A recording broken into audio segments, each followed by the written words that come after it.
difficult to answer such an important question, isn't it? Wow. Again, this is such a multifaceted question. Hi guys, Ree here from mummyof4.com. Welcome back to my channel and a super chatty video. So get cozy, grab yourself a drink of choice because we are going to do an Ask Me Anything. I've had loads and loads of questions sent in on Instagram and on my YouTube community page. So without further ado, let's get down to chatting and answering your questions. First of all, lots and lots of you asking, how am I, especially after the flu? Well, it has been a challenge, and although I am not 100%, I don't know if you can hear my voice, I'm still not quite right. I'm about 1 million times better than I actually was. The proper flu, guys, actually knocks you on your backside. It's not like when people have a cold and they say they have the flu. The actual flu is no fun at all. And I'm not actually eligible for like a flu vaccine on the NHS. Someone has sent me a DM saying you're literally a walking advert for the flu vaccine, and that really hit home. I will 100% be rolling up my sleeve and paying for a flu vaccine next winter, because if there's anything I can do to avoid feeling that rubbish, I will 100% be doing it. But I'm definitely on the mend, thank you. I am getting there.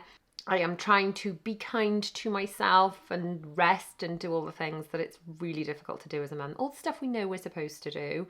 I honestly think that burning the candle both ends is not a good way to stay healthy, but it's what we end up doing sometimes, isn't it? So, but thank you to all of you that asked, it's really sweet. How did you get into what you do? Okay, so this is a long one, buckle in. There's a few kind of reasons I do what I do and why I do what I do. So the first reason is pre-babies, or when I just had one child and it was easier to, navigate things. I did used to have some family help at some stage when I just had one child. For reasons I'm not going to go into, because if you've not got anything nice to say, you shouldn't say anything at all, that didn't end up working out. And we realised quite quickly that we had to, as a little family unit, be self-sufficient and not be reliant on other people for childcare. We had to, keep it kind of in-house and figure it out between ourselves. So I knew for a long time that when I needed to find what I was going to do again, I needed to do something that I could do without needing to rely on childcare and things for other people. So I did various things. I used to teach dance classes. I used to teach a dance class where people could bring their babies, and I used to do that when William was little. But then obviously that was challenging, because if my baby was the one kind of needing extra attention, then I couldn't teach the class. So that brought its own challenges. I used to do kind of outsourced social media help and marketing and things, and help with people's websites and online presence, because my background was in sales and marketing, and that was my proper job when I worked for someone else before I had William. So then I got to this stage where I'd had Zara, and I knew that as I was approaching having each baby, I would go into massive research mode and think, how am I going to make this easier? How am I going to make this work? How are we going to make the pram fit in the car? How are we going to get the right car seat to make sure that this is going to work? How am I going to set up the routine so the baby's not crying on the school run needing feeding, and just all the things that I would try and figure out in order to make my life run smoother. So that's what I'd do when I was pregnant. That's what I would do during night feeds. I'd just be researching, how can I make my life easier, and all the different ways I can do that. Which products are going to make it easier? Which systems are going to make it easier? And then I would get other people, when they were having babies, asking me questions. Which pram did I recommend? Which routine thing? What was I doing about cloth nappies?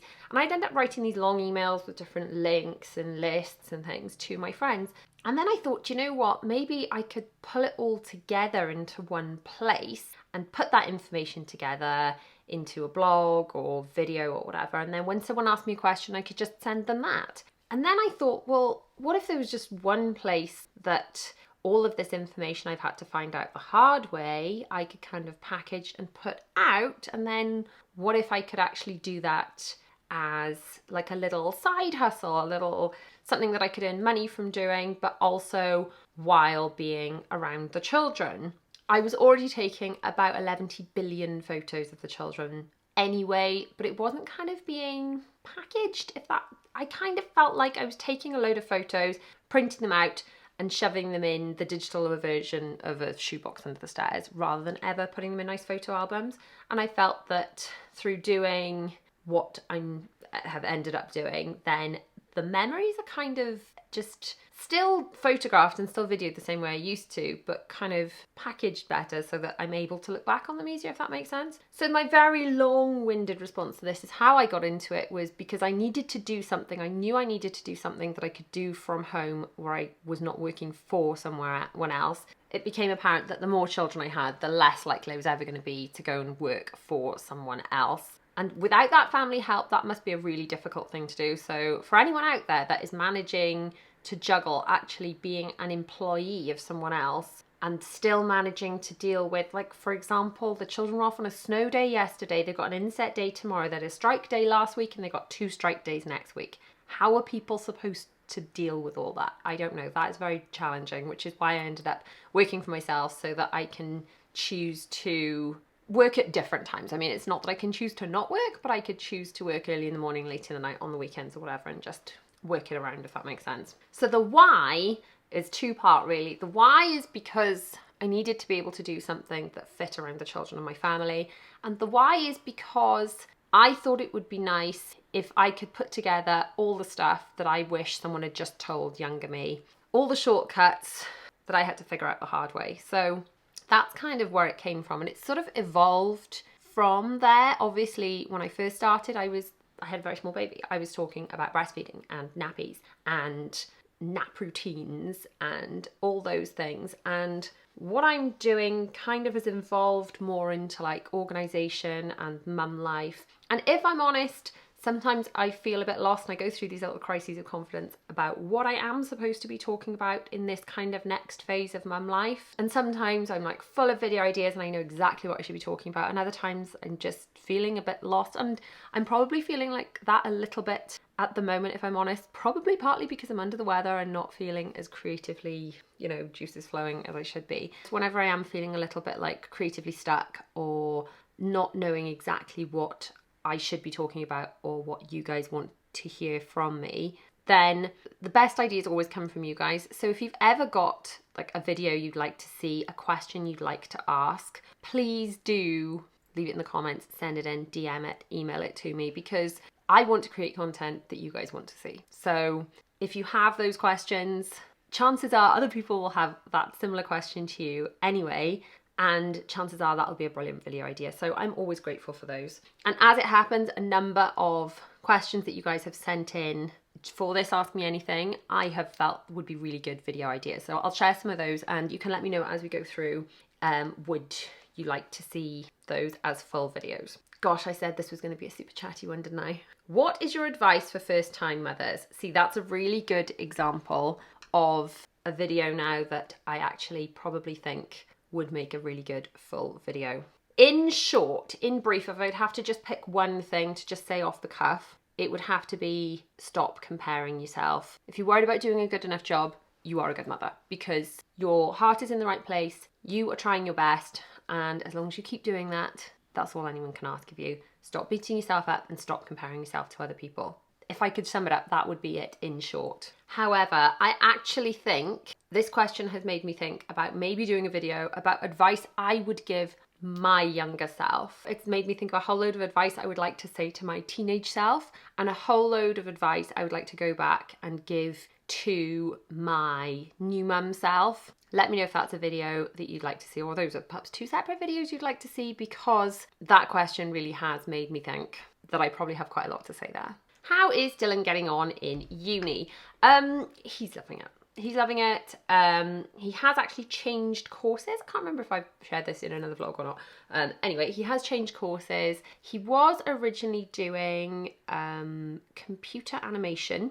My advice to him when picking a course was just pick something you love. Pick something that isn't going to feel like work. Pick something you would want to do for free as a hobby anyway, because your work is also something you love. It's never going to feel as much like work. It's not going to feel like pulling teeth like it was when I was trying to get him to do maths and stuff for GCSE. Let's pick things that we love. And we both genuinely thought that's what he was doing in picking computer animation. It turned out the course wasn't a good fit. and he is now doing a music-based course which has both performance and like behind the scenes in the music industry type work in it. So there's lots of kind of job options for that, and he's just loving it. And this is genuinely a course where it doesn't feel like work for him. So he's happy, I'm happy, everybody's happy. Why did you choose certain schools? Now this again would actually probably make a good entire video about, because I've been asked quite a lot of different questions in different ways over the years about how to pick the right schools. So I'm going to answer this very, very briefly, but I have a lot more to say on it. So let me know if that's something you would like to see, or if that's a video you think would be helpful. I physically went to look at schools. I went to speak to the heads, to look at what was on the walls. At the time we were choosing schools, I wasn't aware I had children with additional needs. However, my advice to you would be, if you were picking schools, you don't know what your children's needs are going to be by the time they leave. So have that awareness that I now have that I didn't have then, but I was just very lucky that the children's school happens to be amazing with. But ask what the policies are for children with additional needs. Speak to parents in the schools. You can look at the school's social media and see what kind of stuff they're up to. But by generally being there and looking around, you can definitely get the vibe of a school and whether it feels inviting, whether that school will feel approachable if you have a problem. Some schools and some heads in particular of some schools can feel a lot more closed off, and some can feel more inviting. Your school relationship with your child's school is going to be a long one, and it's going to be a detailed one, and you don't know exactly which hurdles are going to be thrown at it. So I picked a school that I felt had a good reputation, we'd heard good things about, but also that I got a good vibe from, on top of looking at results and all that kind of like more analytical stuff. So I could go into that in a lot more depth, but if I was to summarize it, I would be make sure you get the right vibe from a place, which sounds really woolly, doesn't it? But it's really important. How do you clean the girls' Jellycat bunnies? Yes, if you have been around here for a while, or at all, in fact, you will have noticed the girls are obsessed with their Jellycat bunnies. In brief, I use mesh bags. These are actually food bags, but they're brilliant and they're really good for using for washing all sorts of delicate things. So I wash the girls' bunnies in these and like closed up, but also without anything else and on a short, delicate hand wash type cycle, and they wash absolutely fine. Obviously they're very precious, but they need to be kept clean, and these bags are really good for washing any kind of delicate items. So we also use these for like organising things. They're good for puzzle pieces and all various things like this. So I will link these down below. I was also thinking about doing a video actually about my favourite like organisation essentials. I think I've done a video like that before, but maybe an updated version of that. So let me know if that's something you want to see. Can you tell I'm in like a content planning kind of mode? How are you doing medically with your gynae stuff? Okay, so in brief, I have had to catch you up with the story so far since stopping feeding Zara when she was just turned 2, I think. My periods came back and they've been so heavy, they were totally wiping me out every month. I went back and forth the GP, got to see several different consultants who were largely unhelpful, kind of gave me an IUD coil thing and hoped that it would go away. I didn't feel like it was finding out what the actual problem was or really solving the problem. It felt very band-aid over a bullet hole. The IUD has changed but not solved the problem, so it's not as heavy but it's more constant. I still feel like the problem hasn't really been identified. It's just like a solution has been attempted. Anyway, I finally got to speak to another consultant. This has all been on the NHS. We did talk about maybe having to pay to go private and things if things weren't improving, but then I had this phone call from this other consultant who seemed to be like a higher up consultant from the other ones I'd spoken to, and he said that clearly this has been going on for far too long and something needs to be done. So I have been booked in, and it's coming up in the next couple of months. So I've got a date for an operation where they are going to do, I can't even think what it's called. I'll have to put it on screen when I look it up. It's, is it a hysteroscopy? They're going to have a look inside my uterus, see what's going on.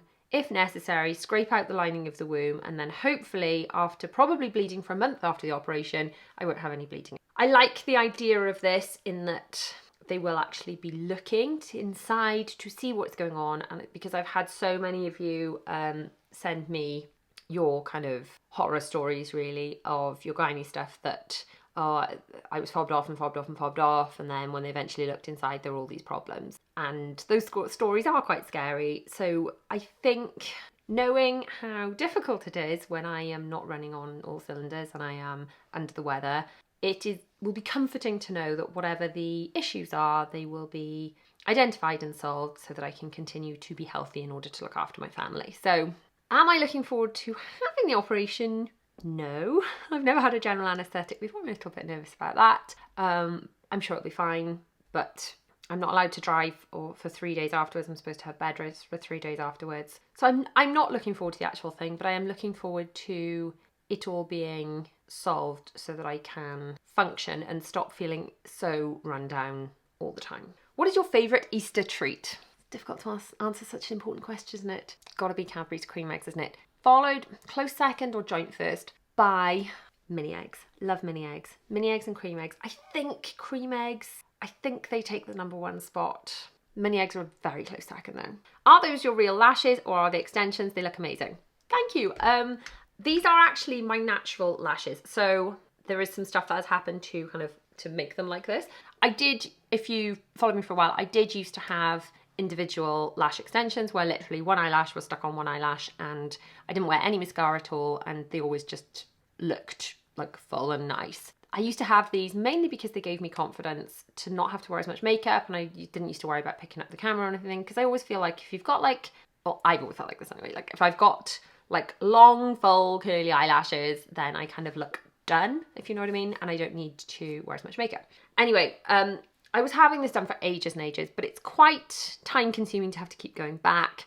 I didn't like the look of it when they were kind of falling out, and it all depends on your lash cycle, how long it lasts. So the lovely girl that does my eyelashes suggested that I try LVL, and I tried this once before and didn't have the same results, but I've tried some new stuff since. So LVL is gives it the curl. So my natural eyelashes, because my hair is very straight, are just dead straight. So they're just like downward ski slopes. And my natural lashes were longer, but they were never this long. So the reason my lashes are curly is because now every 8 weeks I have this LVL, which is like, it's like a perm for your eyelashes, and it's the thing that makes my eyelashes stand up. So I always used to, use eyelash curlers, and the LVL just gives that look of curled eyelashes, but it lasts all the time. Also during the LVL, they dye my lashes, but my natural lashes are pretty much very dark brown to black anyway, so that doesn't make a massive amount of difference. The biggest difference that it's made, because the LVL with my shorter lashes wouldn't have looked as good, but it's this eyelash serum, and honestly,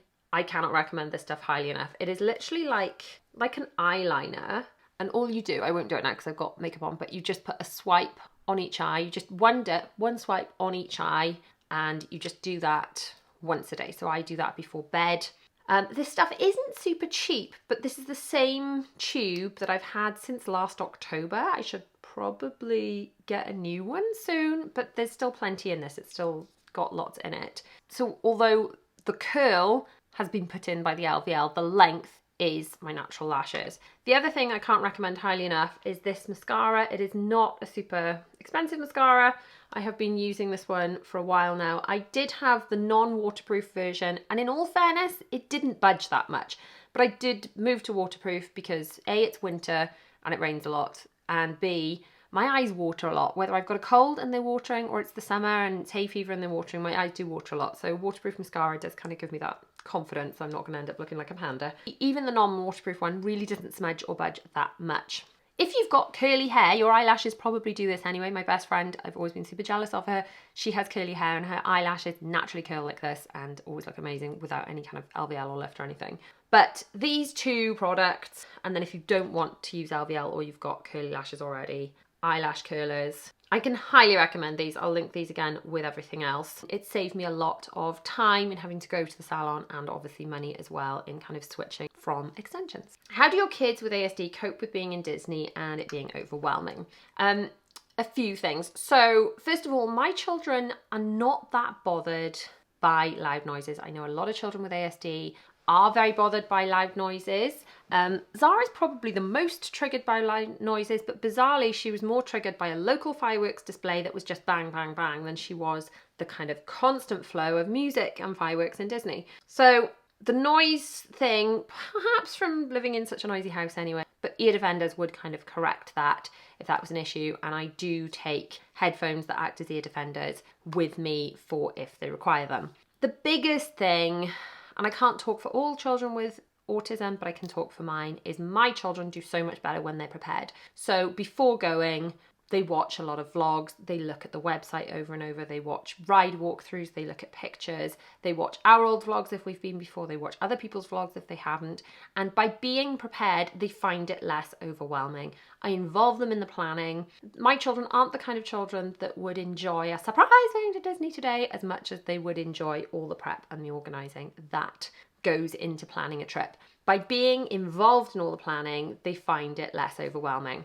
Then the other thing, of course, is we use the DAS, which we used in Florida, or the priority access system, which is the system in Paris, and those are the autism systems. So I explained the DAS in this video over on my Disney channel, and the priority access in this video also on my Disney channel, which is the Disneyland Paris system. So check out those videos if you are traveling to Disney with children with autism, because those systems really are very good and really help make the day work. I don't think we'd be able to tackle Disney without those systems, because they really do take away a lot of the overwhelm from the days. How have you adapted to having 3 at home?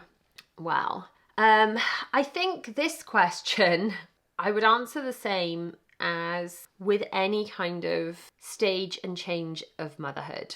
I think whenever I've come up to any kind of end of an era, start of a new one, I've felt really anxious about how it's going to go, how the children are going to cope, and how I'm going to cope. And I think the truth of the matter is, with every stage I've got to, end of the baby years, children starting school, especially my last one starting school. So the first and last ones I've found more difficult. So Dylan doing things for the first time and Zara doing things for the last time, I've really struggled with, especially leading up to the event. With all of these things, the reality of it isn't as bad as I worried it would be. So while it is hard not having him here all the time, I can still speak to my child, I can still go and visit my child and have that nice time together, even though my child is, 6'4", still my child. But the reality of the situation, difficult as it is, isn't as bad as I worried it would be, as in, we're coping. Same with every stage. Last baby going to school, how am I going to cope? I coped. End of breastfeeding, does anyone remember that video where I was like, end of my breastfeeding journey, and I was just really upset? And it wasn't because I was stopping breastfeeding, it was because it was the end of an era, because she was no longer a baby. She was fine. I was fine. Everyone was fine. The worry about the change was always worse than the reality of the change. And I think that's pretty much true for every stage and hurdle we've got to, if I'm honest. Are you renewing your Disneyland Paris annual passes? Immediately, no. So I'm not going to set to auto renew them, because I believe they run out on the last day of May. So unless we were physically planning to be there on the first day of June, we would waste all of those days. We haven't got another Disneyland Paris trip booked. We have got the Disney cruise booked in August. So I don't want to have the passes running through August, for example, if we're not going to be in Disneyland Paris, we're going to be on the cruise, because I feel it's a waste of money. Would I like to get passes again at some point? Yes, but I think I will purchase them on the first day of a booked trip rather than just auto renew them. What job would you do if you didn't work from home? Well, the work I used to do before working from home, I had 2 quite distinct, separate career job type things. So I worked in marketing. So I guess I would probably do something like that. That's the kind of thing I might do if I wasn't working from home. And then also I did used to teach dance and fitness classes. And that I got into doing because I used to dance when I was younger, and then I used to attend loads of classes, and then I thought, wow, I'm spending all this money attending classes, then maybe I should just teach them. So I did a qualification so that I could teach. And I figured that what better motivation to exercise than if you're the teacher and you've got to go. I used to do that when Dylan was very little. And teach dance classes. And there was a very interesting point actually where he wrote in his workbook, children write in their books and tell the teachers the most awesome things. He wrote in his book that mummy dances at night for money. It's like, I'm teaching. It's not what it sounds like. So I guess I probably wouldn't, I'm not sure, wow, would I go back into like dance classes and stuff? I like the idea of it. In practice, would I be doing that? I'd probably be doing something in marketing if I wasn't working for myself. Although I must admit now I'm so in the routine of working for myself and I don't know how I'd manage to do anything else. The children have so much time off between school holidays, say things like the strike days, the inset days, all the days. And my husband, he's in building, so he just carries on and does his thing. And like, if he's around, he will help. So this morning he didn't have to start work, so he took the children to school. I started work a bit earlier. But I am the kind of default parent. So all the childcare, the school drop-offs and pickups, and the childcare when the children are home from school falls on me unless he says he is available. So I have to be available as the default parent. And until they're a lot older, I can't see that changing. And to be honest, as much as this may sound strange, because obviously I'm sure I come across as quite confident and, you know, I'm talking and I'm sure I seem confident, I think I might be an introvert because I actually quite like being on my own in the house and working and my own company. And I think working in an office environment now with loads of people, I'd probably find quite overwhelming and nerve-wracking. It's like that first time I went out, like out after COVID, I was nervous about that for weeks before I went. I did end up having a really nice time with some really nice friends, and again, same as my parenting stuff, I guess. It wasn't as big a deal as I thought it was going to be, and the worry about it was much worse than the actual thing. I had a really nice time. But the idea of going to work in the real world and actually having to speak to real humans every day would be quite daunting. Because while I actually get lovely messages from you guys, and so I don't feel like I'm alone, I don't feel like I have no human contact at all, I am on my own all day, every day. So yeah, I never thought of myself as an introvert, but I might be. How did you feel about vlogging in public when people started looking at you when you first started? I still sometimes get this, especially if I haven't filmed out and about for a bit and then I do it again. I have always worried about what other people think, and I need to not do that. So my little mantra of what I say to myself is basically, look, it doesn't matter what other people think. You just need to do you and carry on and ignore, you know, whatever they think of you doesn't matter. What you're doing does matter. But the truth of it is, what I actually say to myself is, look, you've either got to stop caring what they think or go and get a proper job. And as this is the business I kind of built for myself, this is a job I've built for myself in order to earn money, to provide for my family, but also be there for my family, then I really need to not care what other people think in order to do that. It's easier said than done. Sometimes I catch myself and I get a bit more squirmy, and other times I really don't care. If you are starting out, though, a really, really good way to start out practicing talking to the camera is Instagram stories, because as you go in it used to be only 15 seconds, didn't it? It's now like 60 seconds. It's a 60-second story. And I used to say to myself, like back in the beginning, that it doesn't matter because it's not going to live on forever. It's going to disappear after 24 hours. And that kind of taking the pressure off it, rather than like this video that will stay on YouTube for people to watch in many years' time. Sound off in the comments if you're watching in many years' time. But Instagram stories disappear, and because they disappear, it doesn't matter as much, and therefore it takes the pressure off, and therefore it's easier to practice. So I started my kind of vlogging journey with like, I'm going to do YouTube and a blog, and then I realised that was really hard to do, the filming and the editing with a small baby. Totally shelved YouTube and just did loads and loads of Instagram. But Instagram really helped me talk to the camera and things. I mean, luckily I did like dance and drama and things for years, so that probably helped too. Maybe I was training all my life for this before it was even a real job. But talking to Instagram stories for practice and just pressing go and just posting is really, really important. And then when I did actually relaunch my totally dormant channel, it was February 2019. I think I had like 200 subscribers. Most of those were people I actually knew. There were literally 1 or 2 early videos back from 2017 on my channel, and then a few Facebook lives that I'd auto posted across to YouTube, and that was it. And then I launched my channel. I was like, right, I'm going to do 3 videos a week. Here we go. Sound out from the comments, by the way, if you've been here since all the way back then and you've been here the whole time, you're one of the OG lot. Hello, thank you for sticking with me. But I also did a video where I reacted to my older videos where I basically cringe a lot, but I'm not going to take those videos down because it's all part of the journey. I think it's important that people see that this whole process is a journey. But yeah, my advice would definitely be stories. Practice on stories, and then you've just got to get over perfectionism and hit post, because every time I hate watching back old videos because I will watch them and I will find mistakes in them and I will cringe at them because there's nothing I can do about it. But if I had waited till every video was perfect, I wouldn't have posted 1 video ever. So I think you just have to get rid of perfectionism, realize your perfectionism is just procrastination dressed up as perfectionism, and just hit post. Let me know if you guys would like to see any more behind the scenes of YouTube or advice I'd give to people starting a channel, that kind of video. I know that's not for everybody. Not everybody is necessarily wanting to start a channel, but then I know a lot of you are quite interested in that, even if it's not necessarily something you want to implement yourselves. What do you use to wash your hair? It always looks so shiny. Thank you. I used to change shampoos all the time. I was convinced, I used to have this thing in my head that changing shampoos stopped your hair getting used to a shampoo, and then it stayed cleaner for longer.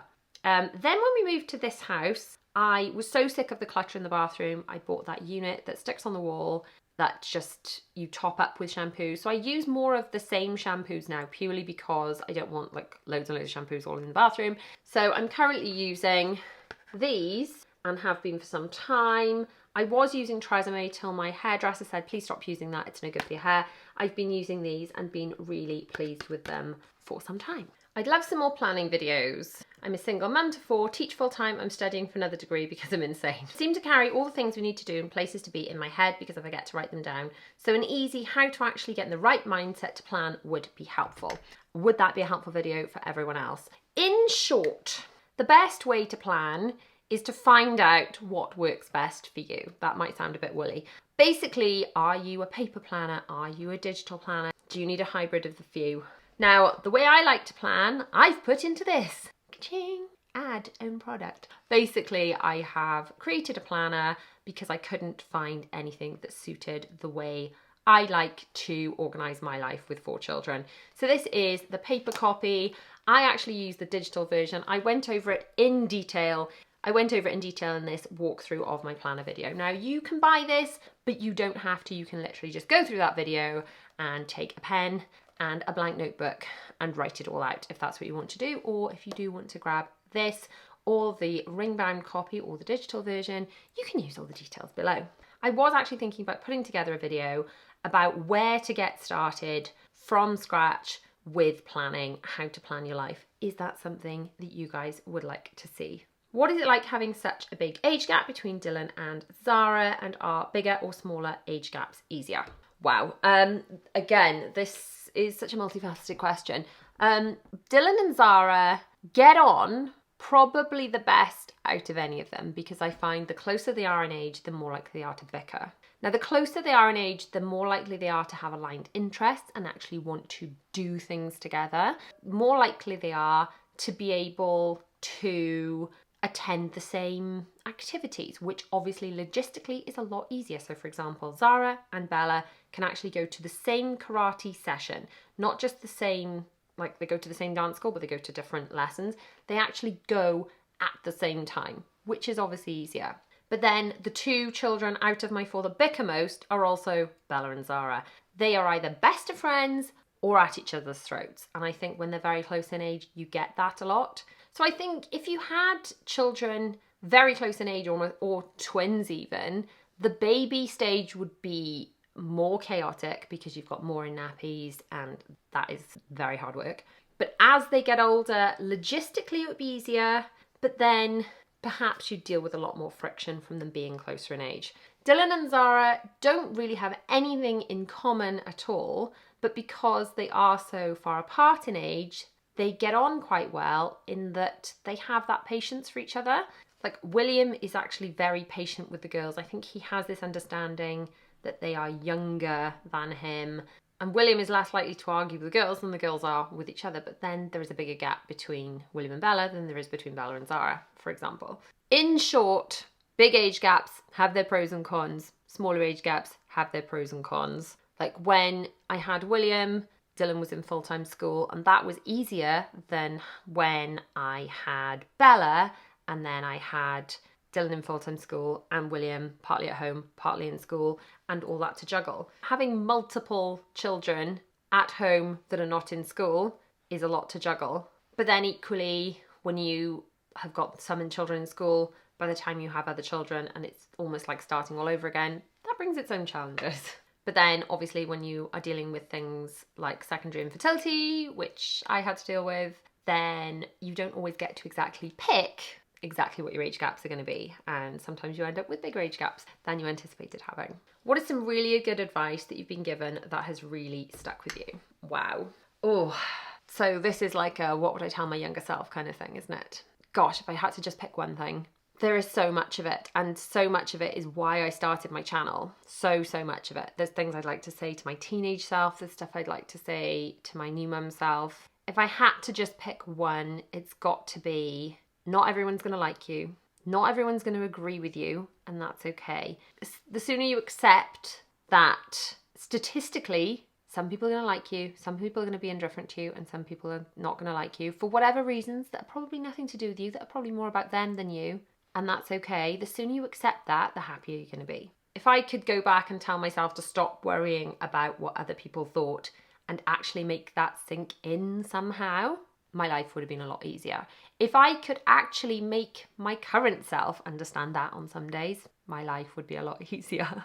I think we all struggle with worrying about what people think a lot more than we need to. And if there is one piece of advice that I could give to you, to me, to my younger self, to my current self, to all of us, is that you need to do what's best for you and your family and stop worrying about what other people think. And if we could do that, I think we'd all be a lot happier, wouldn't we? So this was a long and rambly, chatty video. Thank you so much if you have stuck with me. Don't forget to leave me a comment down below, tell me which other videos you would like to see from me, and I shall see you guys in the next one, which is on screen now. I'll see you guys over there.